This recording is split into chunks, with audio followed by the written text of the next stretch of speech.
All right, so we're going to be beginning. Now, just to give you a heads up, what we're going to be doing is going into the Metropolitan Museum of Art using Google Street View, and you're going to see some of its cool features in 35 to 40 minutes. That's not a lot of time, but it's going to give you a taste. We're going to go into the Metropolitan Museum of Art's Egyptian galleries, and I'm also going to take you into Egypt itself for just a little bit, giving you a little bit of a taste of what we can do, and to appreciate Mitzrayim a little bit differently. So we're going to get started, first of all, with this slideshow. And this slideshow is going to be, we're going to be bouncing back and forth between the slideshow and Google Earth. So I'm going to be going now straight to Google Earth. And hang on. Okay. And here we go. So Google Earth, this is a really cool feature where you can kind of make the place look like the planet, and you can sort of zoom out and see the planet. Really, really cool. If you go to the side, you can even see other planets. Like, I'm not kidding you. You can go on Mars and on the moon and see some really cool pictures that were taken by astronauts or satellites. Now, we're going to be going straight into Egypt, into Mitzrayim.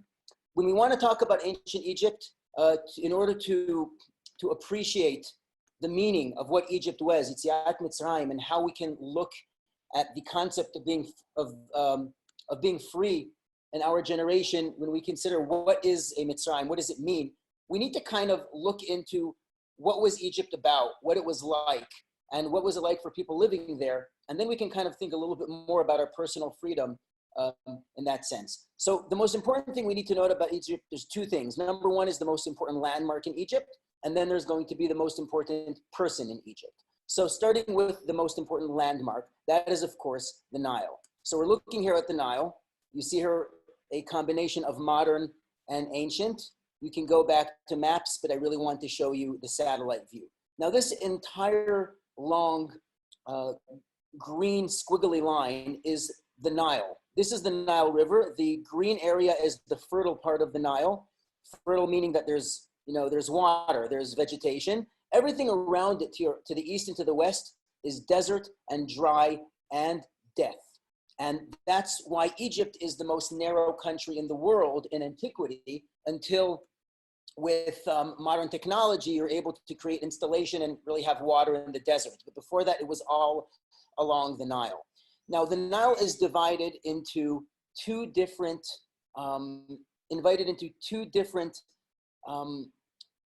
countries in antiquity, and those two countries are based on the shape of the Nile. So let me show this part. For Cairo, which is right where the Nile sort of spreads out, opens up into a delta shape, the Greek letter delta, like D, into the Nile. That part is called the Nile Delta because of that shape.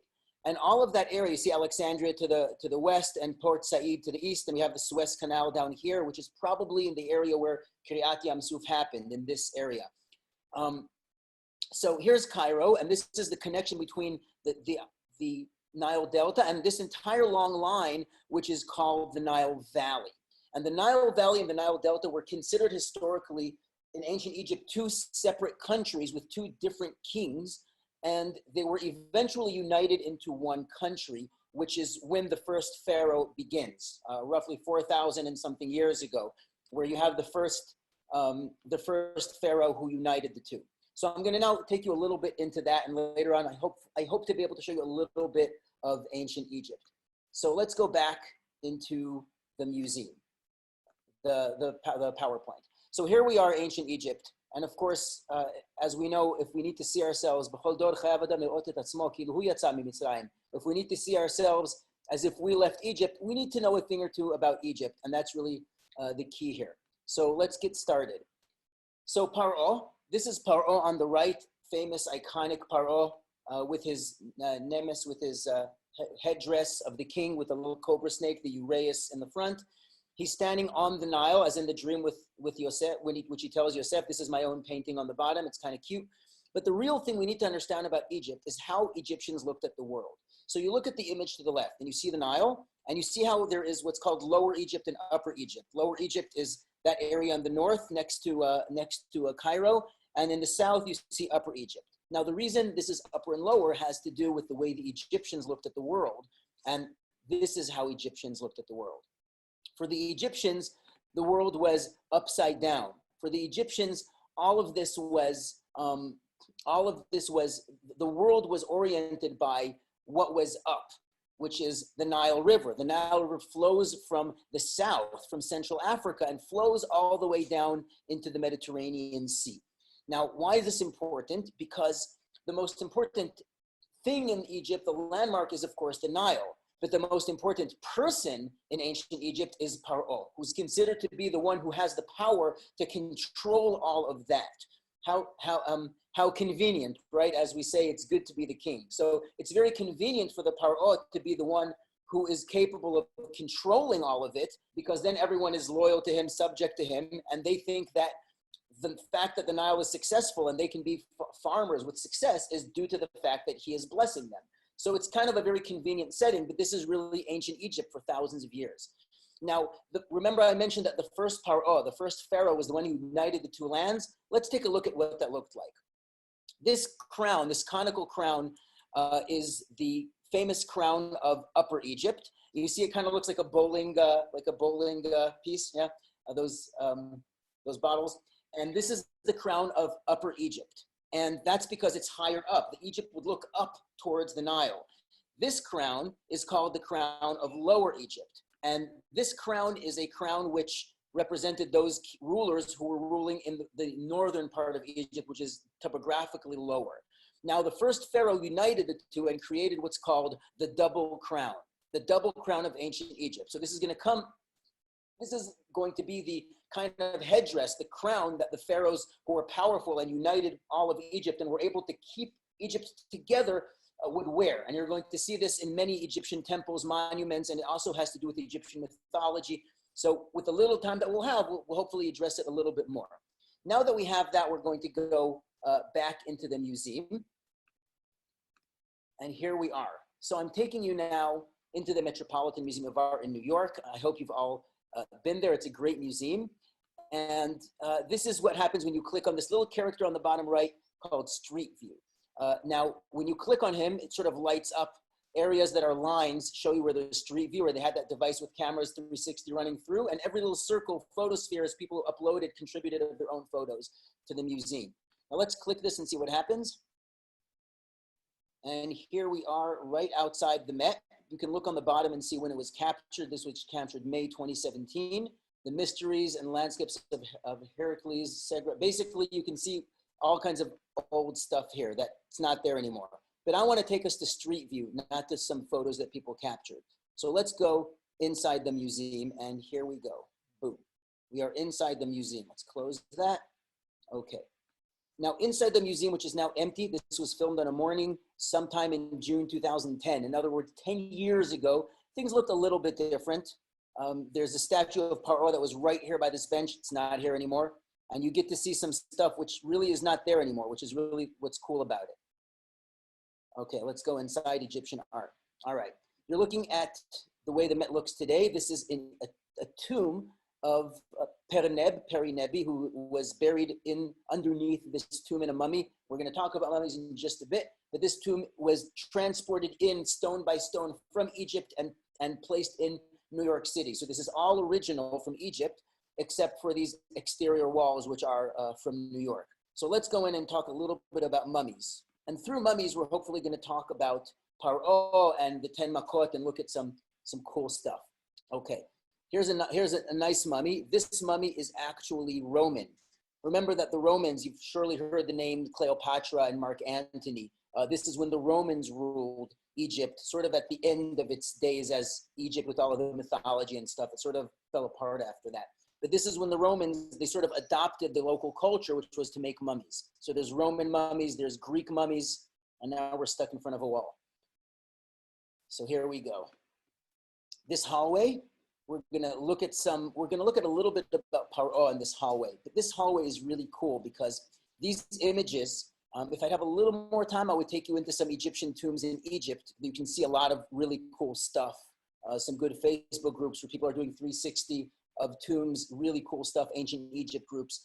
But these are all copies of paintings that are still on the walls of tombs. And they can really teach you a lot about ancient Egyptian life, about their belief, The pyramids have lots of writing, hieroglyphs and stories on them. Those are called the pyramid texts. There's texts that are actually painted or carved on the walls of pyramids. This is a king named Amenhotep III. And that's not so important to us other than for the reason that there is a possibility, according to some scholars, that the Exodus, Yetziat Mitzrayim, happened during the reign of Amenhotep II, who is his father. Maybe yes, maybe no. Some say it's Ramses. There's about a 200-year difference between the two. We're not going to talk about that now. So let's take a look at this image, which is just part of a very long painting, which of course only part of it was copied. You see that there's hands here of servants who are sort of fanning the pharaoh who's sitting down. And you see that he's wearing a specific kind of crown, which he didn't discuss yet. This crown is called the blue crown. And you can probably guess why. It's because it's blue. And the blue crown is a crown which the pharaohs would wear when they go to battle. So he's going to war, okay? Anyway, so this is a very important scene. And this scene is going to help us a little bit more appreciate Paro and the impact that he had on the nation of Egypt and on the people. So I'm going to go to the slideshow where I just have a slightly higher resolution of this image. It's the exact same one from the website in the Metropolitan Museum of Art. Now this image, you can see Paro sitting there. Let's analyze from top to bottom. Look at the very, very bottom. You see all those small characters? Let me enlarge them for you. All of these people are slaves who are bowing down to Paro with their hands up, and they're praising him. They're praising the Pharaoh, basically saying, you're the greatest, you're the best, and all that stuff. And so this is kind of Paro showing that everybody is beneath him. Now let's talk about their size. You really believe they're midgets? Not really, right? But there's a point here. This is called propaganda. And my students who studied Jewish history with me would know that we learned a lot about propaganda, right? This propaganda is where the king basically wants everyone to think about him as the biggest and the greatest. And here he is sitting on his throne with those Freddie Mercury legs, right? Those are lion's legs with stripes, and on the throne there's a little lion's head over there. Can't really enlarge the presentation. And this woman behind him is actually his mother. And the reason that she's standing behind him, or actually to his right, it's more like a 3D solution on 2D, is because she is the power behind the throne. She is his mother. She's the family line, the bloodline, that showing that he's the legit Paro who comes from that family line. You can't just become a Paro, because Paros are like gods, right? In ancient Egypt, they become gods after they die, and that's why you have to preserve their bodies as mummies, and we'll talk about mummies in a bit. So this is Paro, okay? Now look at what he's holding in his hand. You see this little, on his right hand, that's kind of leaning on the armchair, there's a looped cross that's called the Ankh, which is like in the name King Tut is Tut Ankh Amun, right? Which has to do with Ankh and also Amun. Ankh means life. This is the power of life. So Paro holds the power of life in his right hand. And in his other hands, his hand, there's several staffs of judgment. There's a mace, like a little ball on the top of a stick, which is used as a weapon to smite the enemy's heads, right? He is the all-powerful Paro. Everyone is beneath him, and he's above all. And this is really the message that Paro is sending. All right, so let's get back into the museum. I'd like to take us to talk a little bit more about mummies and the afterlife. That's going to be a lot of fun. Okay, lots of paintings, lots of cool things you can see here. Like, for example, you can see the worship of the Nile and how much the Nile was important in their life. A lot more people are joining. Okay, so let's look around a little bit more. Okay, we're going to go into the next room. Now, here's where Google Street View gets really cool. This Google Street View was captured in August 2010, and everything that you see in this room to the left is pretty much the same today, except a few more things are standing here. But everything you see on the right, which is this, is not there anymore. This was there 10 years ago. So it's a glimpse into the past. And with the old versions of Google Earth, it doesn't work anymore. You can sort of go through a timeline of how things changed over time. It's really, really cool. So we're not going to look at these artifacts, except maybe talk about this guy over here, who's called Osiris, but we're going to get them later. But let's focus on this book over here, this long text, okay? Let's see, yeah. We're going to see this in high resolution in just a bit. That monster over there and this scale and judgment and Osiris, we're going to get into all of that juicy stuff in just a bit. But I just want you to see it, that this is a book written in Demotic, which is a kind of like a handwritten form of hieroglyphics, which you write on, like, take notes, paper, etc. This is written on papyrus, which is where the word paper comes from. The papyrus plant is a common plant in Egypt. It's like a reed, and they would sort of soak it in a very long process. They would soak it and they would sort of whift and weave it, like make paper out of it, and then write on it. Now, this is one of the most famous writings in all of Egypt, very popular, used for thousands of years. It's called the Book of the Dead. The Book of the Dead. And the reason it's called the Book of the Dead, it's kind of like a Mesilat Yesharim. It's like an instruction manual for how to live life, except this one is for how to live after you die.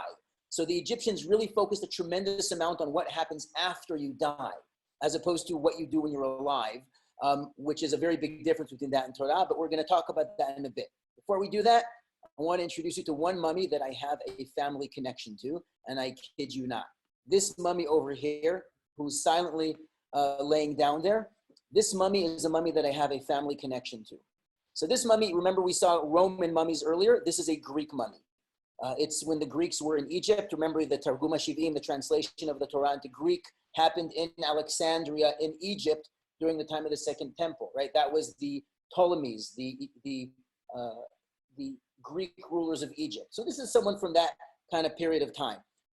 So this guy's name is Nesmin, and we know a lot about this guy because even though he's never been opened. Now, King Tut has been opened up. His mummy has been unwrapped. We know what he looks like. He's been scanned, right? His skin's kind of dried up and, right?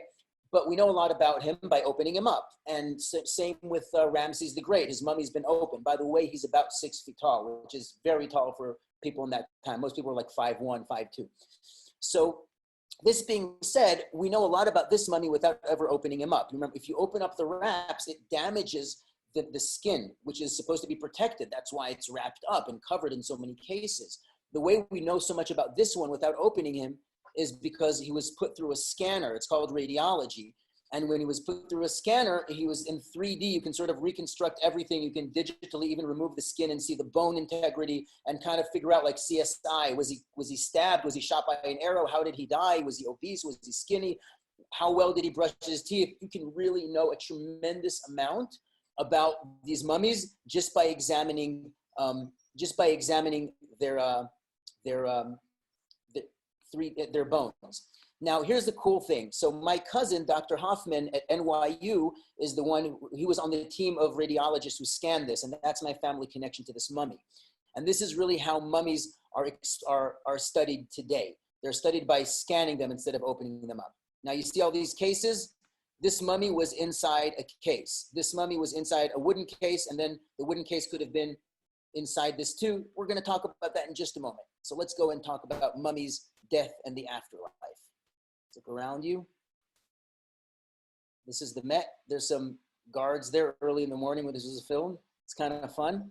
Some of the stuff is still here. This coffin, we're going to look at it. Can I get up close? This coffin, it's a little bit hard to stand in front of it with Google Street View, but this is a kind of a very wide coffin. It's a coffin for a couple to be buried in. All right, so let's move up. This room is all about mummies, and we're going to walk around and take a look at it. But I want you to take a look at what's going on right over here. You see this guy? This is a sarcophagus. It's a wooden case, and inside it is a mummy which is wrapped in these linens, which are sort of soaked in this resin, which kind of congeals and hardens and dries on the body after the body's sort of dried out. Now look, this coffin has another one which is sort of levitated on top of it. And on top of it is another case with a little dog over there, which is going to be very important in just a bit. So let's take a look. Now, what's going on here? Remember that the whole thing about mummies was to preserve the body. Now, why were Egyptians so obsessed with preserving the body? There's a very simple reason. The Egyptians' belief in the afterlife is that in order for the soul of the person who died, the ka and the ba, there's like the life force, and then there's the person's characteristic, right? They kind of draw them as a person with little wings because it's a spirit, it flies. So the spirit of the person can continue to live forever under one condition, that the body is preserved. So you really have to do your best to preserve that body so that the spirit can live forever. And then you can come and bring it gifts, and you can try to communicate with it, and it can protect you. Like, this is what the Egyptians believed. And in order to achieve this, you really have to preserve the body as best as you can. And you know what? If you want to be zochet olam haba, so to speak, if you want to have a merit in the Egyptian afterlife, you can be a simple person who doesn't have the money to do this. But if you participate in building a tomb like the pyramids for the pharaoh, well, you can have a special zechut and you can go into olam haba. It's great propaganda, right? It's great marketing. So let's look around at what the Egyptians did. Here's a little pet that they mummified. It's a little hard to see. It's a little bit of a gazelle. There's a feet over there. If you can, not really the best recording. This was done 10 years ago. Now let's look at some more. Here's a cool one. So look at this. There's a mummy right there. I lay down next to it. It's about 5'1", 5'2". That's a real mummy. I would say a real live mummy, but it's dead. That's a mummy inside the linens, wrapped inside the pishtim, the linens. And this mummy would be put inside a case, which would be covered with another case, which would be covered with another case, which would be covered with another case. You know those Russian Matryoshka dolls where there's a doll inside a doll, inside a doll, inside a doll? That's how they mummified. Of course, it depends how much money the person had. I mean, the average person didn't have the money to mummify themselves, and so they wouldn't be able to live forever. Only people who were rich would be able to get in, you know? You can have a lot of fun with that concept. Now, this actually preserved the body because this blackened sarcophagus was actually burned by a fire, but the body remained, as you can see, from thousands of years ago. This is actually from the time of the middle to the end of the second Bet HaMikdash. The first Bet HaMikdash. This is from the time of Tanakh, this particular piece. So this really preserved the body. Now, all of this was in order to preserve the body, all of this preservation. Let's take a look at some more images. All of this was done, all of this tremendous effort to preserve the body was done, first of all, so that the people who cared about the person can keep on visiting them and they can live forever. But most importantly is so that the soul can survive and they can make their way into the afterlife. And the way to make your way into the afterlife is really, really important because that tells us a lot about Egyptian mythology and can help us begin to understand some of the story of the 10 Makot and the Pesukim, which again, we're doing really in a nutshell here, but we can really talk about this for a long time. So I want to point out to you all these little boxes with little tiny figurines called ushabtis or shawabtis, which people would come to the dead, to the tomb, and they would put them there, and then they would pray. And so this is sort of like, so to speak, lehavdil, right? To bring like a note to the kotel. You want to make a prayer, and then you put that in the wall, and then it stays there, and you leave. That's kind of what this was. They would make a prayer, put that little doll there, and then they would go away, right? So this book is called the Book of the Dead, and I want to zoom into it. It's hard to zoom in here, but I actually have this on my PowerPoint, so I'm going to zoom into this Book of the Dead, and I want to show you some very special things about it. So let's move in. Okay, so this is the image that you're actually standing right in front of. Now, in order to appreciate what's going on here, I'd like to unpack this, and this is going to tell us a lot. So in order to make your way into the afterlife of the Egyptians, you need to go before judgment, before the God of the underworld. And on that judgment, you make your way in, and then you can live in his kingdom forever. Now, this God of the underworld is called Osiris, and he is on the right-hand side, sitting there, even though he's kind of mummified because he's dead. And he has that crown of Upper Egypt, like a pharaoh, because he's kind of like pharaohs and gods are kind of like the same thing. And here in the middle is a character who has a dog's head. Remember we saw a dog on the coffin of the Egyptian? That's very, very important. This is the god Anubis, and we'll talk about him too. I'm not going to talk about the monkey sitting on top. I really don't have the time for all of this stuff. But on the left-hand side of this scale is a human heart inside a jar. And on the right-hand side is a goddess with an ostrich feather who is holding the ankh, the symbol of the power of life in her hand. And she is very, very important. And this lady who you see on the top register and on the bottom left is the same lady. This is the lady who this Book of the Dead was dedicated for, so that it can tell her what she needs to do in the afterlife. All right? So now let's unpack this a little bit so we can appreciate this. So first of all, we're going to talk about all these different characters which I just highlighted. There's Osiris, Anubis, Ma'at, and of course there's a monster who you're going to see in some texts in different parts. He doesn't show up in this one, but he shows up in other ones. So I'm going to show him to you. Okay, so let's go through them one by one really briefly, and where there's an example like from Tanakh where I can bring out something special about them, I'll bring it out. And we pretty much have like 5 to 10 more minutes, all right? So hold on tight. Okay, so this is Osiris. This is what he looks like on the bottom right. This is like fan art on the left. but he's the god of the underworld. And there's a lot of background to this story about how he became the god of the underworld in Egyptian mythology. I'd love to tell you the tale another time. So he's green because he's dead, right? So he's kind of like the resurrected god of the underworld. That's kind of part of his background. Now let's talk about this guy. This guy is really cool. This is Anubis, the dog. And this is, of course, fan art, right? But Anubis, the god of the dead. Now, I would like to introduce that.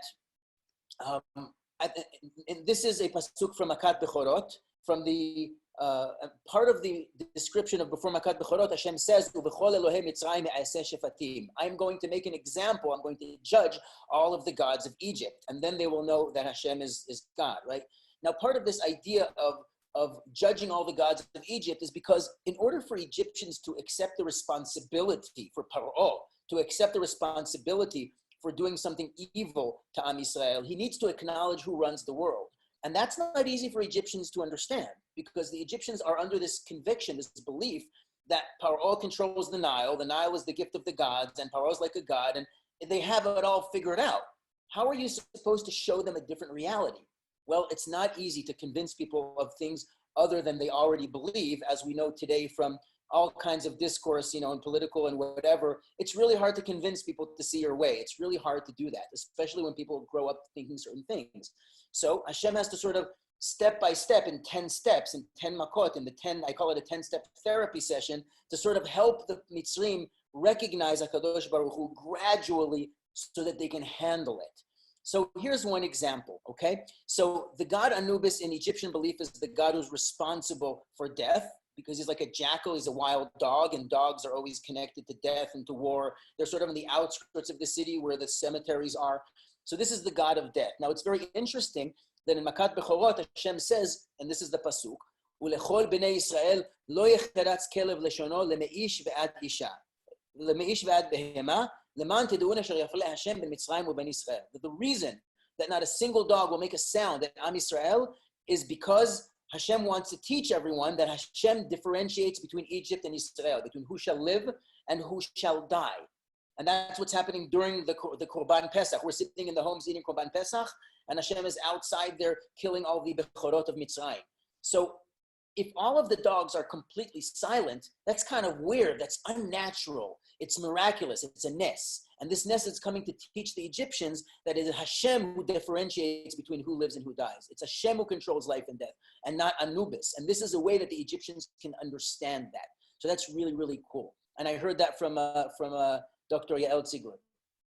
Here's another cool one, and then we're going to go right into the book of the dead. So this is Amot the Devourer, and you see he's like the pet of Anubis. Now Amot the Devourer is actually a mixture, a conglomerate of 3 different animals, which are the biggest human killers in Egypt. And can you see which ones they are? So look at the front. The head is a crocodile. The front part of the body is a lion with the mane, and the back part is a hippopotamus. Now don't be fooled. Hippos are not little cute animals. Hippos can kill a person, just snap them in half. I remember as a kid going to the biblical zoo, the Ganachet Tanakh in Jerusalem, and seeing how they fed the hippos. They would throw whole watermelons into the hippo's mouth, and they would just snap it in half. And I remember the tooth of the hippo just going crunch onto the watermelon. Like, that's really scary stuff. Now, why is this important to us? For 2 reasons. Number one, the judgment of the heart, as we shall see, the judgment of Osiris, the weighing of the heart. And the other reason has to do with Makat Arov. Now, Makat Arov, I was going to include the Hebrew in here, but Makat Arov, like, what does Arov mean? Arov means a mixture, like Ta'arovet, Rebuvia, Erev, like the evening when the day and the night sort of blend with each other, that's Erev, right? So we have Arov. Now, this Rashi points out, I have the English translation, he points, what is an Arov? It's a mixture of all kinds of wild beasts. Now, what does that mean? It can mean a lot of different beasts coming together in a mixture, or it can mean a beast which is a miraculous beast. It's a nes. It's a beast which is a mixture of animals, which is straight out of the nightmares of Egypt. And it's kind of like taking their beliefs and making them turn against them. So it's a fascinating idea. I heard from my friend Rafi Zaro in London. It's a suggestion, of course. We don't know, but it would be fantastic.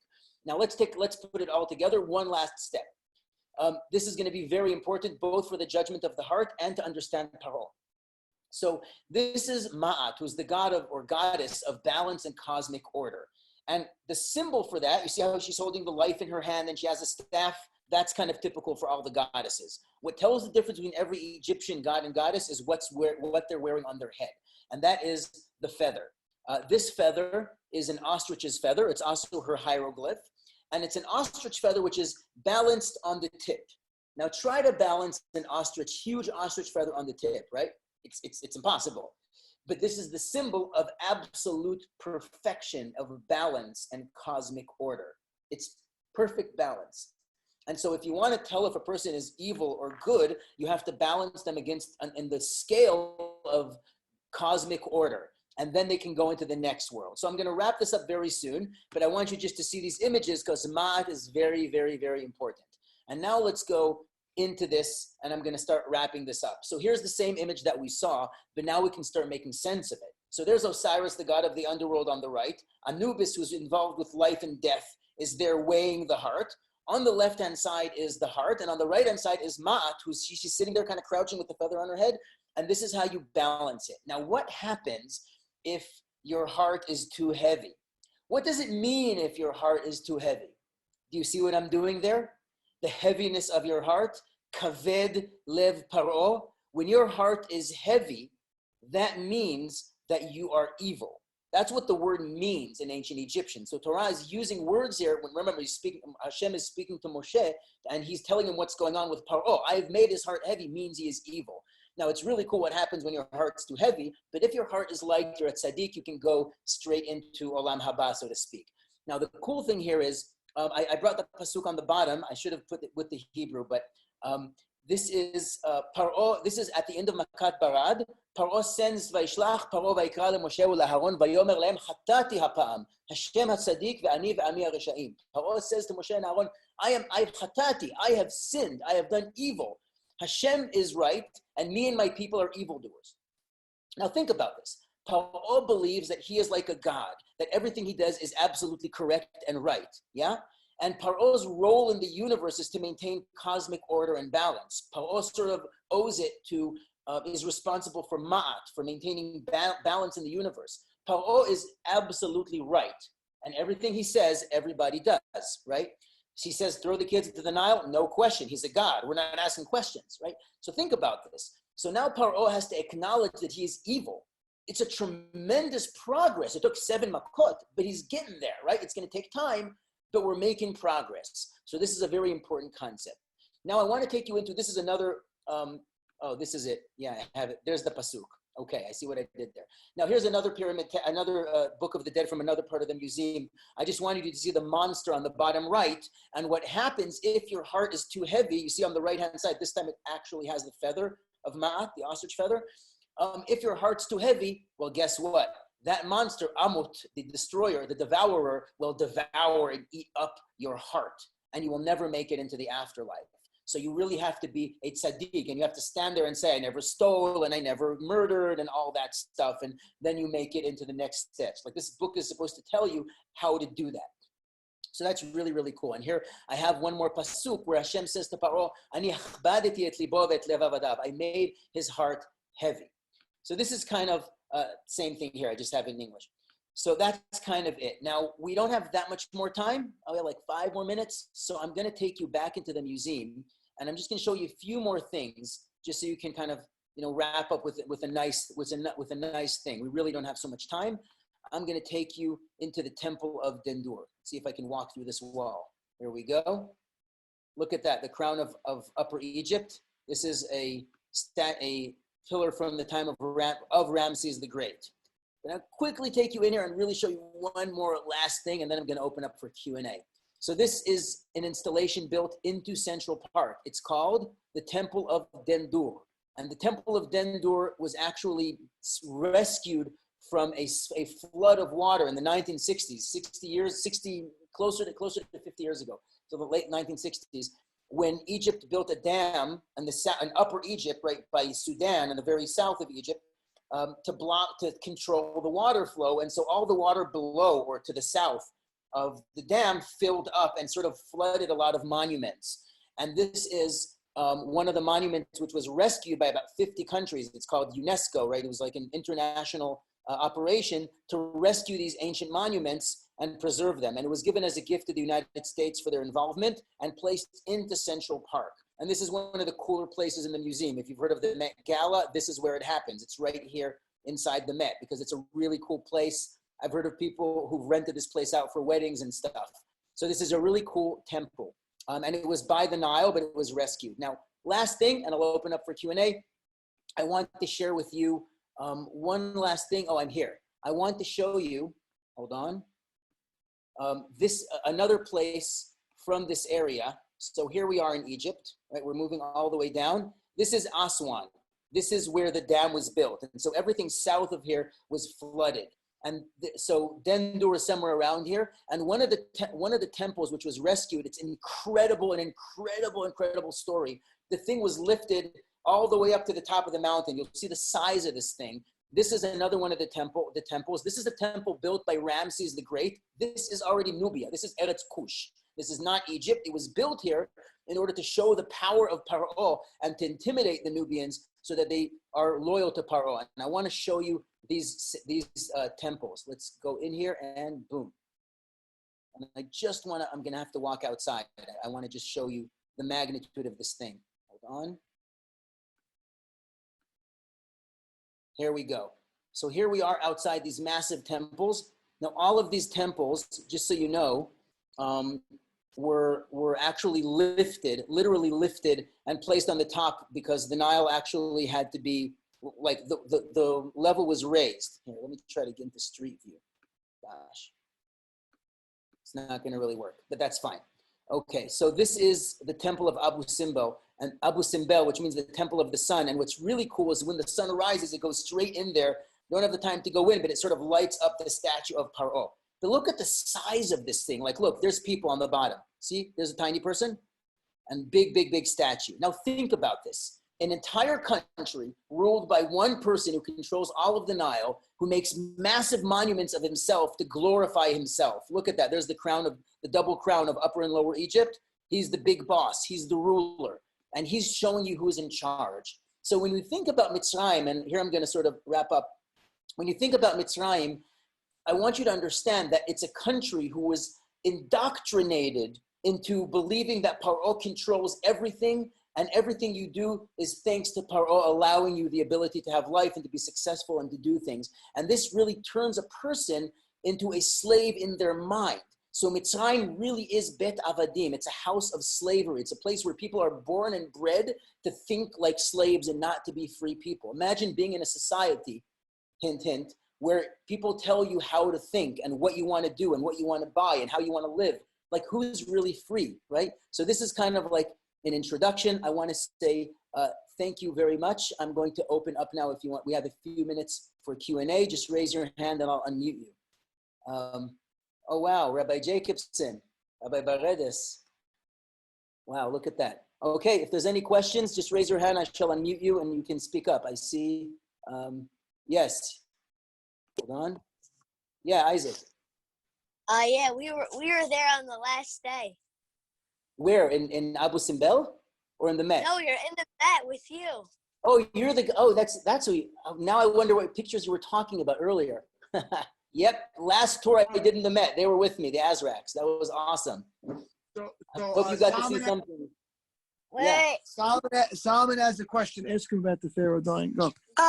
It doesn't make sense if the Egyptians believe that pharaohs were gods, then how did they not figure out that they're not gods? Because if you're a god, how can you die? So here's what Egyptians believed. Remember, you saw that there's the underworld. So the question is, what happens to Paro after he dies? So I'm just going to unmute you, okay? After Paro dies, his soul becomes the god Horus or Hor. It's just the Greeks add an os at the end, Horus. So Horus, like the Horus is like the falcon, the sun god. And after he dies, he becomes the god Horus. And so you have to preserve his life so that he can be maintained. In other words, Paro has two names. He has the name he's born with as a human, and he has the name he's going to become after he dies as a god. So they know that he dies, but after he dies, he lives forever as the god Horus. All right, any other questions?